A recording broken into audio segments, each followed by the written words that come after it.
Nous sommes errés ce soir. La Bible me dit dans le livre de Jérémie, Jérémie est en train de dire, leur Dieu, il n'est pas comme les nôtres. Leur Dieu c'est un bois. Et le charpentier qui a coupé ce bois, il a embelli ce bois. Il a mis la peinture sur ce bois. Il a cloué ce bois. Parce que le bois de lui-même ne peut pas se tenir debout. Il faut marcher ce bois. Parce que le bois de lui-même ne peut pas marcher. Mais nous, notre Dieu, c'est un Dieu qui était mort et un Dieu qui est ressuscité. La Bible me dit ceci, il a la clé. C'est pourquoi ce soir, tu n'es pas devant un homme, tu n'es pas devant un démon, mais tu es devant un père responsable. Si réellement ton cœur est ouvert, tu verras la main de Dieu dans ta vie ce soir.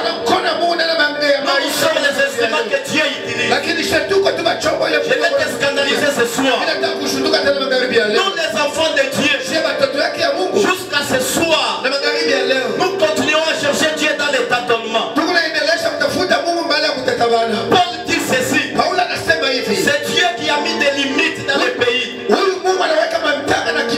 Et il a voulu que les hommes les cherchassent. Même s'ils les cherchent dans les tâtonnements. C'est pourquoi le Dieu que nous cherchons, nous les cherchons dans les tâtonnements. C'est pas la journée d'aujourd'hui, ce n'est pas la journée d'hier. Et Salomon a dit ceci, sème le matin, sème à midi. Tu ne sais pas qu'est-ce qui réussira pour toi. L'apôtre Paul a dit ceci, il y a un homme qui a été enlevé sur la terre. Et Paul dit ceci, je sais que cet homme a été enlevé. Si avec son corps je ne sais pas. Alléluia. Et je vais aussi te dire ce soir, peut-être durant ce séminaire, si Dieu t'a assisté les premiers jours, je ne sais pas. S'il t'a assisté les deuxièmes jours, je ne sais pas. S'il doit t'assister encore ce soir, je ne sais pas. Mais ce que je vais te dire, que ta foi soit grande ce soir. Acclame encore le roi des rois.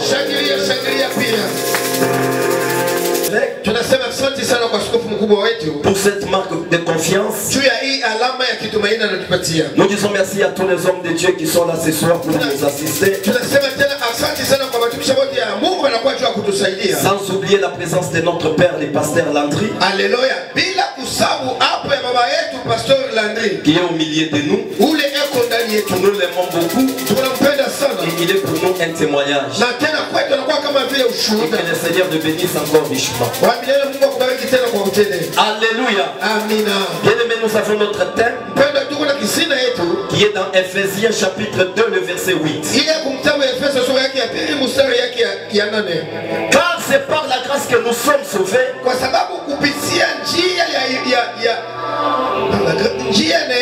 Au moyen de la foi.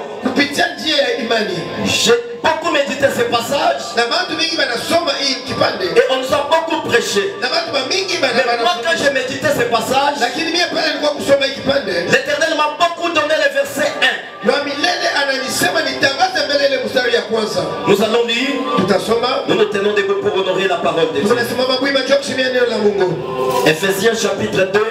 Les premiers versets. La Bible déclare, vous étiez morts par vos offenses et par vos péchés, dans lesquels vous marchez autrefois selon les traits de ce monde, selon les princes de la puissance de l'air, de l'esprit qui agit maintenant dans le fils de la rébellion, Alléluia. Amina. Nous pouvons s'asseoir. Que le Seigneur nous bénisse. Nous voyons l'épître des Éphésiens. Le premier chapitre de ce passage. La Bible nous confirme que nous sommes bénis. Alléluia. La Bible nous dit ceci. Béni soit le Dieu de notre Père, de notre Seigneur Jésus-Christ, qui nous a bénis de toutes sortes de bénédictions spirituelles. Nous avons déjà beaucoup parlé sur ça. Le passage nous confirme que nous sommes bénis. Et le Seigneur, le Dieu comme Dieu, que tu n'es pas maudit, mais tu es béni. Pour que cette bénédiction puisse se matérialiser, la première des choses, tu dois d'abord croire que tu es béni. Tu dois d'abord croire, même si tu es malade, que tu es guéri. Tu dois d'abord croire que si tu es lié, tu es maintenant libre.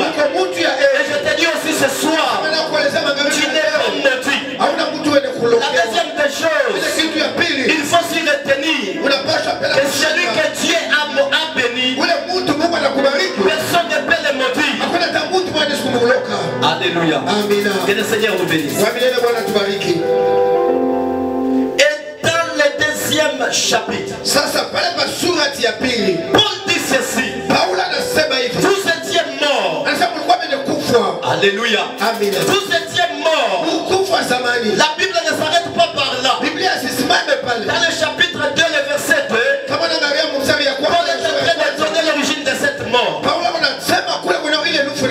Et le Seigneur nous bénisse. La mort a été imposée premièrement par la convoitise, par le monde, par le péché où nous marchons autrefois. Alléluia. Et la deuxième origine de cette mort, cette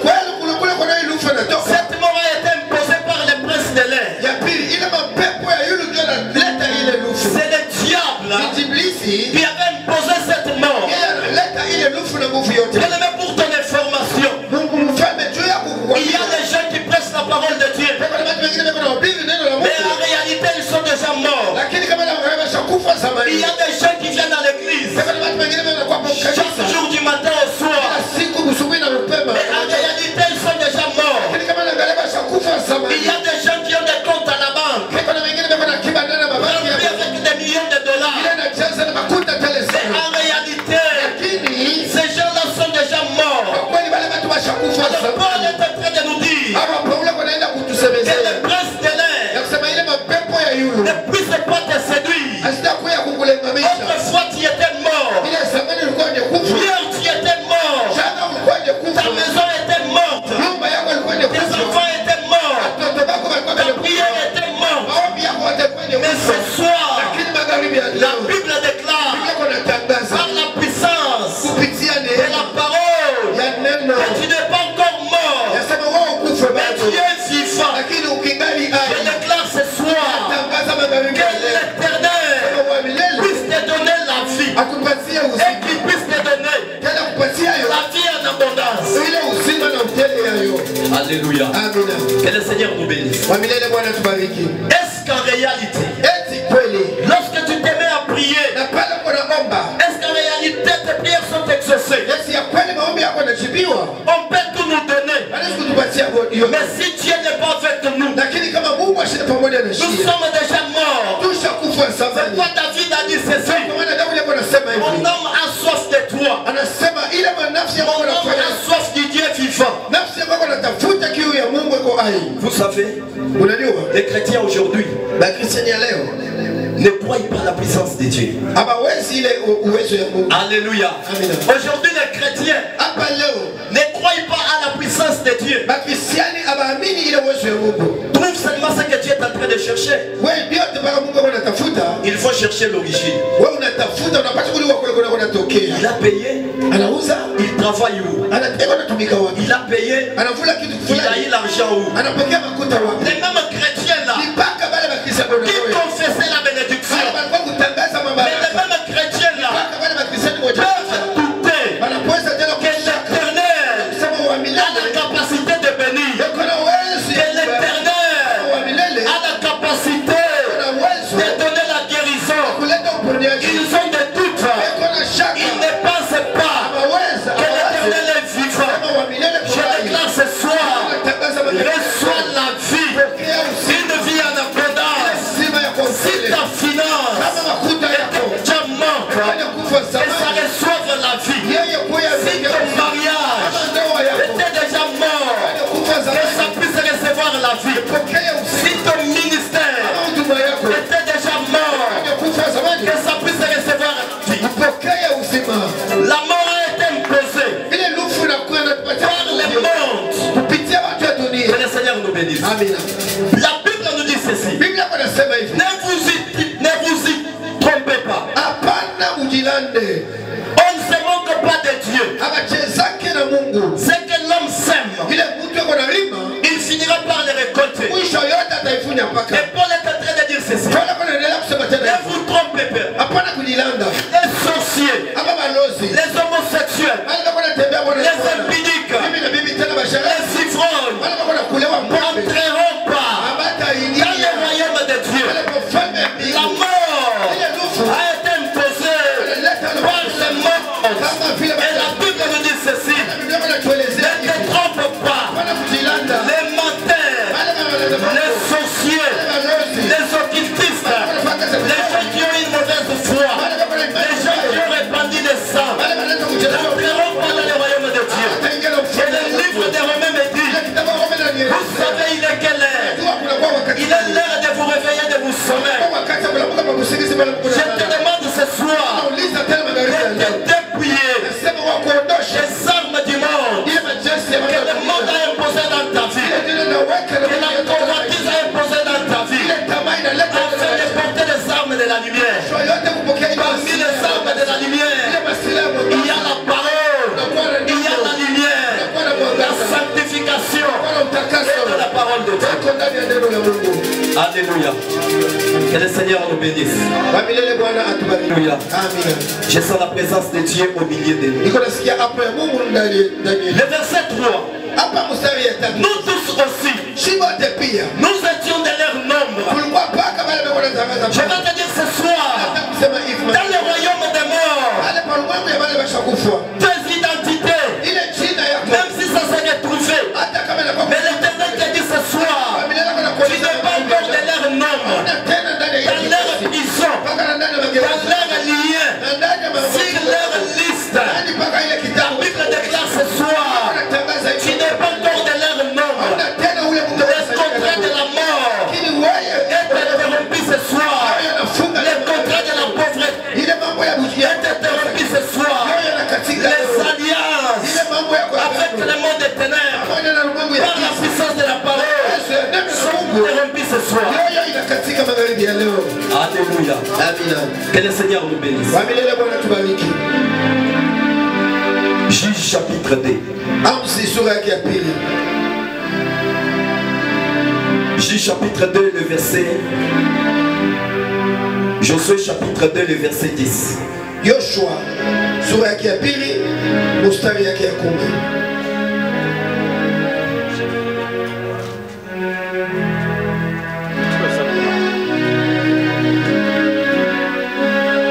Josué chapitre 2, le verset. Yoshua sura yake ya pili mstari yake ya 10.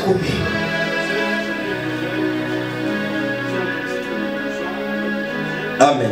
Amen. Je peux lire, je suis déjà. Car nous avons entendu que l'Éternel a mis assez les eaux de la mer, des roseaux devant vous. Lorsque vous êtes sortis d'Égypte, nous avons appris comment vous avez traité les deux rois des Amoréens, Sion et Og, qui régnaient de l'autre côté du Jourdain, pour les vouer à l'Éternel. à les exterminant depuis que nous avons entendu ces nouvelles. Alléluia. Amen. Nous allons parler de l'histoire de Rahab. Parce que Rahab a été aussi sauvé. L'Éternel m'a beaucoup édifié par son histoire. Josué, avant, il a envoyé deux de ses serviteurs pour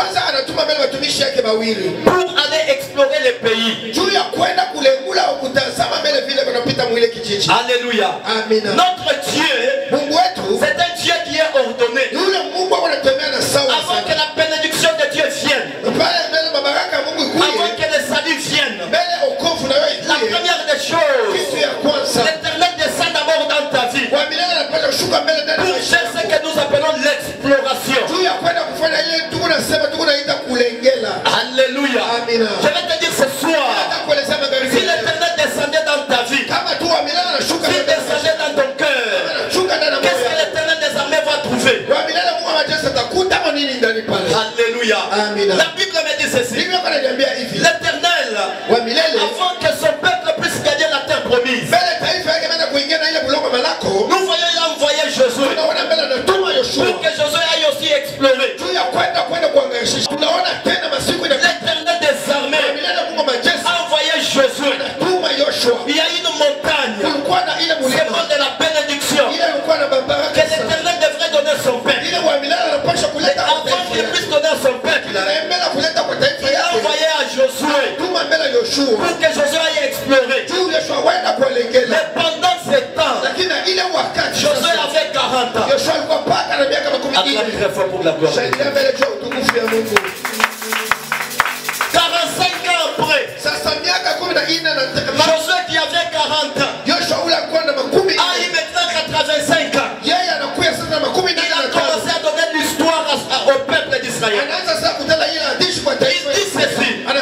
Autrefois Moïse m'avait envoyé pour aller explorer. Là j'avais 40 ans. Mais maintenant, j'ai 85 ans. Je suis plus fort.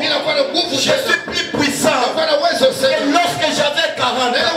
Acclame très fort pour la gloire de Dieu.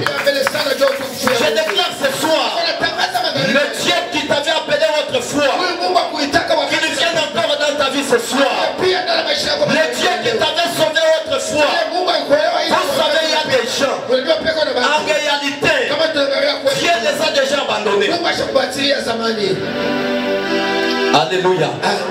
Moi j'ai toujours appelé les dieux de chez nous au village. Les gens qui viennent du village viennent avec la femme du village. Cette femme-là lui a aidé qu'il puisse étudier. Cette femme-là lui a aidé qu'il puisse avoir beaucoup d'argent. La peau qui ne savait pas utiliser, je ne sais pas la notion. L'homme devient clair. Il commence à désigner cette femme du village. Aujourd'hui, beaucoup de chrétiens sont comme ça. Ils ont déjà abandonné le Dieu de l'Alliance. Tu priais des heures. Et aujourd'hui, même 10 minutes. Tu n'arrives pas. Alléluia. Le Dieu d'Android n'existe jamais. Alléluia. Le Dieu, on ne peut pas l'actualiser par les hommes. Il est le même hier, aujourd'hui et éternellement. Josué qui avait 85 ans, il devrait être fatigué. Mais la Bible me dit ceci. Il était plus fort. Comme la Bible me dit, toi l'ennemi ne se moque pas de moi. Si je suis assis dans les ténèbres, tu dois déclarer ce soir, si tu étais déjà fatigué, que l'Éternel te donne de la force. Si tu avais déjà perdu l'onction, que cette onction revienne dans ta vie froidée. Josué a envoyé aussi ses serviteurs pour aller explorer Jéricho. La chose qui m'a beaucoup plu, c'était Somme. Lorsqu'ils partaient à Jéricho, ils se sont retrouvés dans la maison de Rahab. La Bible nous confirme que Rahab était impudique. Mais la Bible ne nous a pas précisé où est-ce qu'elle faisait l'impudicité. Mais la Bible nous dit que cette femme était impudique. Josué n'a pas envoyé 3 hommes. Josué n'a pas envoyé 4. Mais il a envoyé 2. Quel est dans le Seigneur? Lorsque tu es sauvé, lorsque le Seigneur entre dans ta vie, il y a des choses qui doivent demeurer. Il y a la prière et il y a la parole. En dehors de la prière et la parole pour la vie d'un enfant de Dieu, il n'y a pas une autre dimension qu'on peut ajouter. Alléluia. Dieu n'est pas dans la pomme. Dieu n'est pas dans les mensonges. Dieu n'est pas donné pour recevoir. Mais dans ta vie, pour aller de l'avant, tu dois utiliser la parole et tu dois utiliser la prière. Alléluia. Tout est sanctifié par la prière et par la parole. Nous marchons à l'aide de la parole de Dieu. Nous déclarons à l'aide de la parole de Dieu. Nous obtenons le salut à l'aide de la parole de Dieu. En dehors de la prière et la parole, aucune autre dimension ne peut pas demeurer dans ta vie. Alléluia. La dame a reçu ses 2 serviteurs. La Bible me dit, lorsque les gens de la vie tu fais du mal à ces 2 hommes, elle a caché ces 2 hommes dans la poitrine. Que le Seigneur nous bénisse. Aujourd'hui les chrétiens jouent avec le nom de Dieu. Aujourd'hui les chrétiens blaguent avec le nom de Dieu. Même si je suis pauvre, Dieu reste toujours Dieu. Je vais l'honorer dans la journée. Je vais l'honorer dans l'obscurité. Même si je mourrai aujourd'hui, Dieu reste toujours Dieu. Nous devons toujours l'honorer. Il y a aussi un fait qui dévore.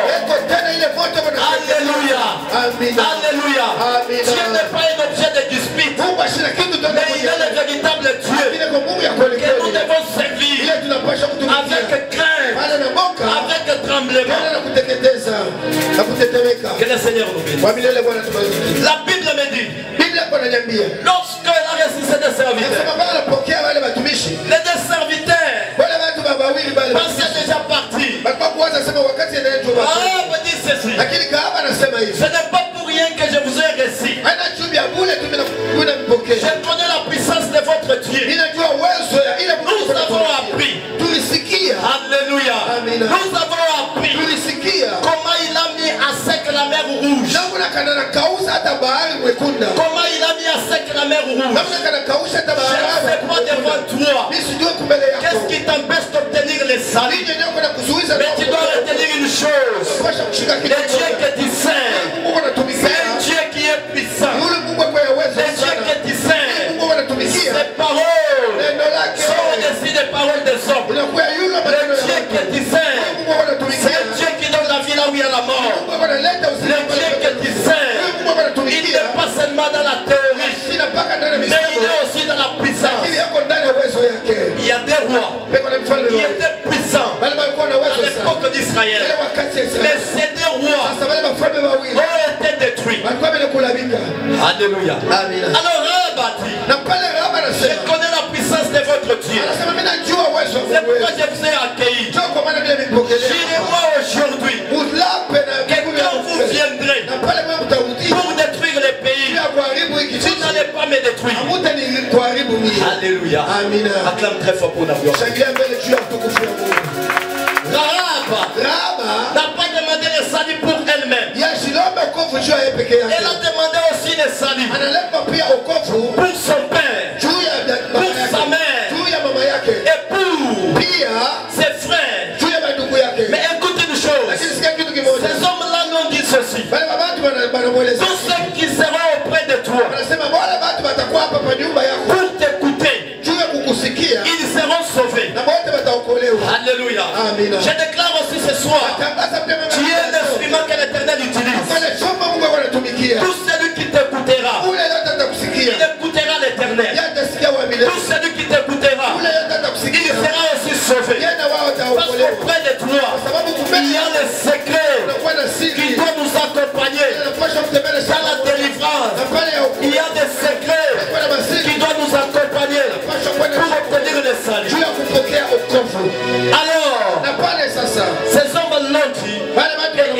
a dit aux hommes, je mettrai un cordon de cramoisi sur la fenêtre. Alléluia. La Bible écrit avec détail. Selon moi, je me disais, la dame allait mettre un cordon, un fil, même d'une autre couleur. Pourquoi elle a voulu la couleur rouge? La première des choses, Esaïe nous dit ceci: nos péchés sont comme les cramoisis. Il y a un péché qui te bloque, mais aussi longtemps que ce péché est caché, tu ne verras jamais la main de l'Éternel. Aussi longtemps que ce péché est caché, tu ne verras jamais les saluts. Rahab a exposé ses péchés. Alléluia. Que le Seigneur nous bénisse. Tu t'es fait hypocrite devant les hommes. Tu as encore te fait hypocrite devant notre Dieu. Répand ton cœur. Alléluia. Répand ton cœur. Dis à Dieu ce que tu caches et abandonne. Que le Seigneur nous bénisse. Alléluia. Le deuxième signe de ce cordon, c'est le sang de Jésus qui est coulé. C'est en passant par le sang de l'agneau que toi et moi nous sommes sauvés. J'avais une discussion aujourd'hui avec les catholiques. Mon chef qui me dit, les sangs que nous demandons chaque jour, c'est quel sang? Il était avec son ami, il rigolait déjà. Ces gens, ils rigolent quoi? Et croient avec fermeté. Et ils montrent que le sang qui est dans ton corps, c'est le sang de qui? Si le plan physique, c'est le sang de mon père, mais si l'aspect spirituel, c'est le sang de Jésus. Nous avons posé la question. Les sangs là que vous implorez de Jésus là, la source c'est où? Moi que c'est son propre sang. Il me dit vous êtes dans l'ignorance. Comme chez nous là il y a les affiches de Marie. Il a dit vous refusez de parler, c'est le sang de Marie. Alléluia. Moi que là c'est votre foi. Alléluia. Le cordon que Rahab avait mis, c'est aussi le symbole du sang de Jésus. La chose qui m'a beaucoup encore plu, à Jéricho, il y avait beaucoup de gens. Pourquoi les serviteurs étaient dans la présence de Dieu? Spirituellement, cette dame, malgré son impudicité, elle avait la parole de Dieu. Jésus a dit ceci: une ville qui est bâtie sur une montagne ne peut jamais être cachée. Mais quelle est ta façon de chercher Dieu? Le pasteur Ben nous a dit aujourd'hui à l'église, parce que quelqu'un s'est déjà beaucoup habitué avec Dieu, il devient un monstre à l'église, il devient un zombie. L'église n'est pas une entreprise, l'église n'est pas un lieu où on doit s'échanger des paroles, l'église n'est pas un lieu où on vient pour s'en sorceler, mais l'église c'est un endroit où nous avons des problèmes. Nous venons ici pour que Dieu puisse nous aider. Ce n'est pas un endroit où nous venons pour regarder les autres aux yeux. Non, il est en train de pleurer en priant. Les problèmes les dépassent. Nous venons ici parce qu'il y a des choses que le monde ne peut pas donner la solution. C'est pourquoi nous venons chercher Dieu. Alléluia. Que le Seigneur nous bénisse. Et la Bible me dit, cette dame a été sauvée. Nous allons lire Luc chapitre 2, le verset 30.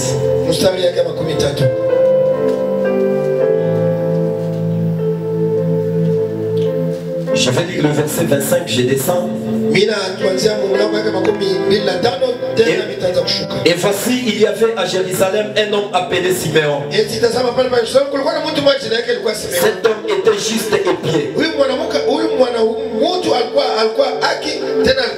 Il attendait la consolation d'Israël et l'Esprit Saint était sur lui. Il avait été divinement averti par le Saint-Esprit qu'il ne mourrait point avant d'avoir vu le Christ du Seigneur. Le verset 34, Simeon est béni et dit à Marie sa mère, voici cet enfant est destiné à amener la chute et le relèvement de plusieurs en Israël et à devenir un signe qui provoquera la contradiction. J'aime beaucoup cette histoire. On nous présente cet homme qu'on appelle Simeon. Nous connaissons bien ce passage. Cet homme était juste et pieux, mais il marchait dans l'inquiétude. Pourquoi? Il avait besoin de voir le salut que l'Éternel avait préparé pour son peuple. Aujourd'hui, il y a les chrétiens qui ne marchent pas dans l'état de l'inquiétude. Alléluia. Qui le met dans le Seigneur. Comment est-ce qu'on peut vivre sans Dieu? Comment est-ce qu'on peut prier sans voir l'exaucement de nos prières et progresser aussi dans les désordres? Est-ce qu'il y a un homme pendant qu'il n'a pas encore vu Dieu dans sa vie et marcher dans l'inquiétude? Alléluia. Amen. Que le Seigneur nous bénisse. Comment je suis un chrétien normal? Je prie pour un malade. Un malade n'est pas guéri. Et je reste là dans la joie. Alléluia. Comment tu es un chrétien normal? Quelqu'un décédé dans ta maison. Tu ne pries pas d'abord, mais tu vois déjà l'enterrer. Que le Seigneur nous bénisse. Comment tu peux parcourir une longue distance? Tu viens à se lier avec la maladie et sortir avec cette maladie. Que le Seigneur nous bénisse. Là où Dieu existe, Dieu se laisse voir. Là où il y a la présence de Dieu, Dieu se laisse voir. Si Dieu marche avec toi, tu sentiras qu'il est avec toi. Et s'il t'a quitté aussi, tu sentiras qu'il t'a quitté. Tu auras besoin de demander la restauration. Cet homme était dans l'inquiétude. Il avait besoin de voir le Seigneur. Aussi longtemps que nous n'avons pas l'inquiétude de voir le Seigneur, on ne le verra jamais. Que le Seigneur nous bénisse. Prenons dans le Seigneur. Que le monde, que les choses que nous voyons ne nous séduisent jamais. Alléluia. Ne nous séduisent jamais. Cherchons Dieu. Si tu ne l'as pas encore vu, comme l'apôtre Paul l'a dit, même si nous les cherchons à tâtonnant, progresse encore jusqu'à ce que tu le verras. Quand tu es malade, qui te guérit? La Bible me dit dans le livre de Jérémie, ces peuples m'ont tourné le dos. Ils me parlent avec leur dos. Mais dans les moments de malheur, ils disent c'est pour nous. Et Dieu dit, où est tes dieux? Tes dieux ne peuvent pas se réveiller et te guérir. Alléluia. Quand tu as besoin de la paix, en réalité, qui te donne la paix? Alléluia. Que le Seigneur nous bénisse. Acclame très fort pour la gloire. Cet homme était dans l'inquiétude. Oui, si nous marchons dans l'inquiétude, nous finirons par voir l'Éternel. Si nous marchons dans l'inquiétude, on finira par le voir. Et cet homme, le Saint-Esprit, l'avait convaincu qu'il ne pouvait pas mourir avant qu'il puisse voir le salut. Lorsque Dieu te sauve, il sauve ton corps, il sauve ton âme et il sauve ton esprit. Alléluia. L'argent que tu obtiens, c'est beaucoup d'argent. Mais parce que cet argent n'est pas encore sauvé, c'est pourquoi tu apparais comme si tu n'as pas d'argent. Alléluia. Il a fait sortir son peuple avec tout. Que le Seigneur nous bénisse. Même ta famille, c'est une bonne famille. Mais aussi longtemps que l'Éternel n'a pas encore sauvé, tu verras tout et noir. Que le Seigneur nous bénisse. Un jour la Bible nous dit que Siméon, poussé par l'Esprit de Dieu, il venait au temple. Comme nous aussi ce soir, nous sommes poussés par l'Esprit de Dieu afin qu'on puisse voir Dieu. Alléluia. Lorsqu'il a reçu le Christ, il a béni. Mais écoute les paroles que Siméon a prononcées. Siméon le bénit et dit à Marie sa mère, voici cet enfant est destiné à amener la chute. Acclame très fort pour la gloire de Dieu. Avant que le salut vienne dans la vie d'une personne, il y a la mort, il y a le péché qui domine, il y a la pauvreté. Lorsque je parle de la mort sur tous les plans, la mort physique, la mort spirituelle et la mort éternelle. Toutes ces choses nous accompagnent afin que le salut vienne. Et quand le salut entre, toutes ces choses tombent. Je déclare ce soir, en passant par la puissance de la parole, l'esprit de la mort dans toutes ses dimensions, que ça puisse tomber au nom de Jésus. La pauvreté dans toutes ses dimensions, lorsque le salut entre, cette pauvreté tombe au nom de Jésus. L'esprit des limites que le monde avait imposé, lorsque le salut entre, cet esprit tombe au nom de Jésus. La manque de la paix, lorsque le salut entre, lorsque Jésus entre, toutes ces histoires et Siméon dit, et le relèvement des plusieurs en Israël. Alléluia. Ce qui est vrai, tu n'es pas n'importe qui. Acclame très fort pour Alléluia. Tu n'es pas n'importe qui, mais tu es qui? En passant par le salut, tu es la lumière. Tu es qui? En passant par le salut, tu es la sentinelle de ta famille. Tu es la sentinelle de ta maison. Aussi longtemps que tu te tiens debout, la mort en désordre, ça ne peut pas entrer. Aussi longtemps que tu te tiens debout, les liens qui ont détruit beaucoup, grâce à toi, ces liens-là n'auront pas de place.